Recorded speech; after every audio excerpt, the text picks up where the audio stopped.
Frog and Toad are friends. The letter. Toad was sitting on his front porch. Frog came along and said, "What is the matter, Toad? You are looking sad." "Yes," said Toad, "this is my sad time of day. It is the time when I wait for the mail to come. It always makes me very unhappy." "Why is that?" asked Frog.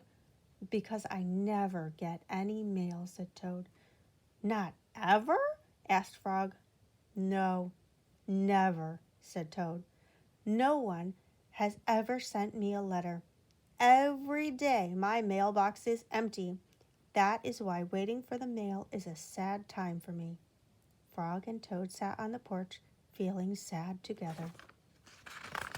Then Frog said, "I have to go home now, Toad. There is something that I must do." Frog hurried home. He found a pencil and a piece of paper. He wrote on the paper. He put the paper in an envelope.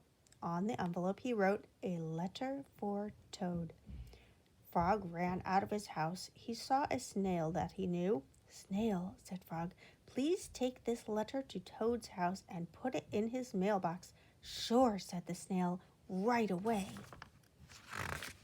Then Frog ran back to Toad's house. Toad was in bed taking a nap. "Toad," said Frog, "I think you should get up and wait for the mail some more." "No," said Toad, "I am tired of waiting for the mail." Frog looked out of the window at Toad's mailbox. The snail was not there yet. "Toad," said Frog, "you never know when someone may send you a letter." "No, no," said Toad, "I do not think anyone will ever send me a letter."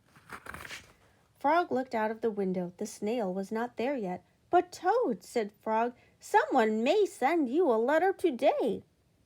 "Don't be silly," said Toad. "No one has ever sent me a letter before, and no one will send me a letter today."